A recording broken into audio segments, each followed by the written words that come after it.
supaya sampean tahu keramatnya bismillah. Nah, sebelum saya bacakan bismillah Fatihah, tak beritahu tentang ilmu tafsirnya karena ini penting sekali. Fatihah itu dawuhnya Allah, tentu itu dawuhnya Allah. Saya ulang lagi, itu kalam Allah. Tapi yang sudah diberikan kesampaian ke kita semua, sehingga seakan-akan itu menjadi dawuhnya kita ke Allah. Jangan salah loh ya, Fatihah itu dawuh Allah, tapi sudah diberikan ke kita, sehingga posisi kita itu yang punya itu. Nah, kenapa ini perlu dijelaskan? Karena nanti ada kalimat iyyaka na'budu wa iyyaka nasta'in. Kalau itu masih kalam Allah, berarti Allah ngomong ke kamu, ngendikan ke kamu, kepadamu aku menyembah. Masa Allah menyembah kamu? Nah, sehingga ilmu tafsir itu menyelesaikan itu dulu ya. Saya ulang lagi ya, sebelum sampean sering baca Fatihah, aku yakin ya sering baca. Ini barokahnya tidak paham itu tidak pernah janggal. Enggak paham itu ya penting supaya tidak iskal, tidak janggal. Sebetulnya di kalimat itu ada yang janggal. Kalau Fatihah itu kalimatnya Allah atau kalam Allah, bagaimana dengan kata-kata iyyaka na'budu? Masa Allah ngendikan ke kita, kepadamu kami menyembah? Masa Allah menyembah kita? Maka penyelesaiannya secara ilmu tafsir gimana? Semua ulama mengatakan, bukan satu dua, semuanya mengatakan di Fatihah itu semuanya diberi kawalan kalimat. Saya ulang lagi ya, di Fatihah itu semuanya diberi awalan kalimat qulu, katakan wahai hambaku begini. Ya, katakan wahai hambaku begini. Nah, begini ini pelajaran dari Allah yang sudah diberikan ke kita.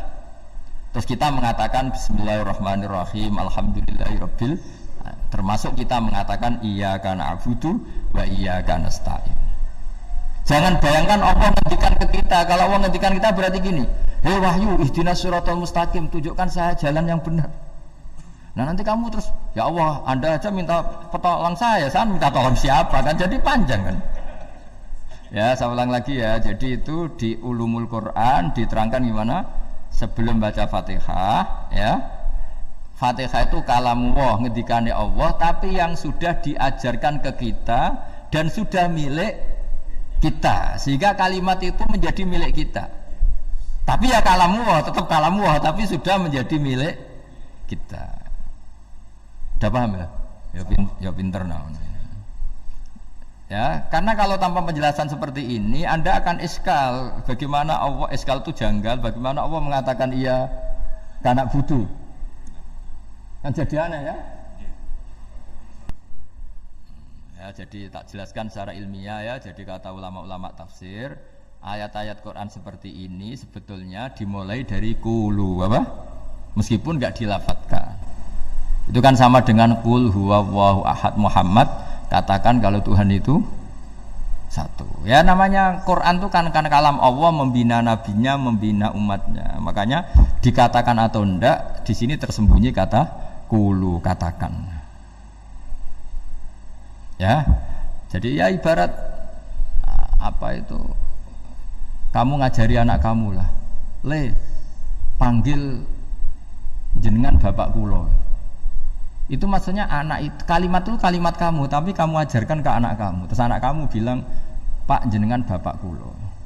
Nah, ketika kamu mengatakan jenengan, bukan kamu mengatakan jenengan anakku, berarti anakmu itu bapakmu, kan lucu kan? Anak kamu ajari jenengan bapak kulo, kamu engkau bapak saya. Terus anak kamu mengulang, jenengan atau kamu bapak saya. Berarti itu kalimat yang kamu ajarkan, tapi sekarang sudah milik anak kamu. Kalau itu kalimat kamu kan lucu, masa anak kamu bilang bapak. Nah, itu seperti itu. Jadi ulama memberi solusi atau jawaban iyyaka na'budu. Ya, itu sebelumnya ada kata-kata qulu, katakan wahai hambaku, hubungan kamu dengan saya adalah katakan iyyaka na'budu wa iyyaka nasta'in. Terus hubungan kamu dengan saya katakan juga dalam doamu ihdinas siratal mustaqim. Jelas ya, jadi itu kalam Allah yang sudah milik kita karena diajarkan Allah untuk kita. Dong ya? Ya sudah dong, gak jelas ya. Tapi bagus, gak jelas itu bagus. Kalau kamu jelas gak jadi dikrem, jadi gubernur. Min azimi fadliha kasratu asma'iha fadlil ukhra. Ini cerita dramatisnya surat Al-Fatihah. Qala Abu Hurairah radhiyallahu anhu inna iblisa ranna khina unsitat Al-Fatihah. Jadi iblis itu begitu kesakitan. Ini kitab Abu Abul Farad karangannya Sayyid Muhammad Alawi, juga kutipan dari beberapa kitab. Yang jelas beliau sendiri juga ngutip dari beberapa riwayat di beberapa hadis. Halaman 123. Ketika Fatihah turun itu iblis kesakitan. Kayak orang sakit gigi lah, tersiksa-siksanya karena turunnya surat apa? Al-Fatihah. Artinya kalau Anda baca Fatihah dijiwai, maka Anda melemahkan setan, melemahkan iblis.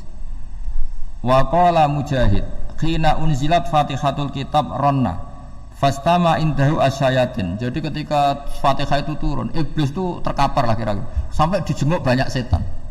Jadi gambarnya di ICU lah kira-kira gitu kalau sekarang itu. Entah COVID entah enggak tahu, pokoknya di ICU sampai dijenguk banyak setan. Enggak tahu bawa apa enggak tahu, pokoknya dijenguk banyak setan. Nah nyangoni karena ini apa? Ketuanya apa? Pingsan, sakit. Jadi iblis itu sakit sampai dijenguk anak buahnya setan-setan. Ya, semoga kalian semua tidak kenal setan. Kalau kenal berarti teman, apa? Wa qalu misla dzalik wa qala lahum laisa mimma taquluna syai'un walakin unzilat suratun laisa ajru qailiha illa an harrama alaihi nar jahannam. Saya ini bukan sakit fisik kata iblis. Kamu tidak usah jenguk saya, datangkan dokter terbaik, tidak usah. Saya ini tidak sakit fisik. Saya ini sakit karena ada surat yang diturunkan, yang pahala yang melafadzkan surat itu pasti selamat dari neraka. Padahal misi terbesar saya ini supaya manusia masuk neraka. Sekarang punya tamengnya. Wah pusing kan? Ya seperti orang lah goda sampean ternyata sampean setia itu kan pusing. Nah ternyata tidak setia itu yang akhirnya ribet kan itu.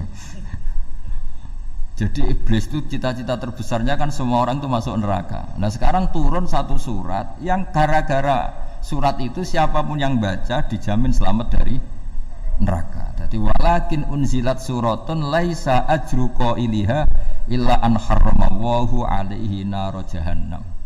Karena jadi dia shock lah itu. Kalau orang di Jawa itu bilang shock. Aduh sial nasib saya ini umat nggak bisa saya goda lagi karena tamengnya ada di punya. Qad batala kaidukum wa makrukum. Rekayasa kalian sekarang itu tidak ada gunanya semua. Nah, ini alhamdulillah di Indonesia kelihatan kan banyak yang miskin, banyak yang susah. Tapi selagi mereka masih sholat, tuh keinginan mencari halal itu masih tinggi. Kayak apa kita di tengah kota, jauh dari anak istri, jauh dari tetangga. Biasanya kalau orang jauh dari anak istri, tetangga kan sakar PDW. Tapi yang soleh masih banyak, sudah jauh dari keluarga tetap lurus. Loh kalau yang dekat lurus kan wajar, konangan wong akeh kan. Ini sudah jauh masih lurus. Nah ini nggak lepas dari barokahnya surat apa? Surat Fatihah tadi. Jadi karena ada surat yang menjamin pelafalnya atau qailiha terbebas dari api neraka. Wa qalat asyayatinu lahu is ayusya'in ta'muruna ya maulana. Faqala lahum idhabu wajtahidu hatta tukhfilu qulubahum hatta la yaqulu hadhihi surah. Lalu kita gimana? Jari para setan gitu. Lalu kita gimana? Terus kata iblis, sudah bikin mereka lupa sehingga tidak baca lagi. Selagi masih baca kita pasti kelak. Jadi kalau sampean sudah jarang baca Fatihah itu berarti sudah bagian dari kemenangan apa? Iblis. Jadi kalau sampean sudah jarang baca Fatihah itu berarti bagian dari kekalahan Anda, kemenangan iblis. Masih sering baca? Berapa kali? Terus apa lagi?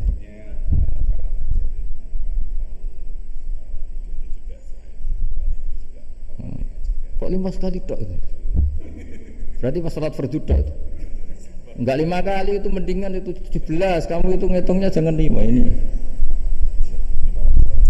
5 waktu itu berarti lumayan kan? Berapa? 17 ya? Ya. 17 ya? Ya. 17 tapi kalau makmum tuh sering separuh kan, apalagi makmum tarawih. Ya kan?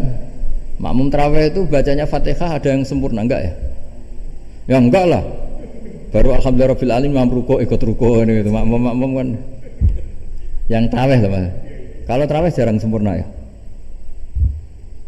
Fatihahnya itu. Kan imam sudah ruku. Kamu bacanya Fatihah sampai mana biasanya? Baru setengah ya. Ya paling pas tarawih aja kan enggak sempurna ya. Apalagi kalau imamnya sing kilat tuh, waduh malah.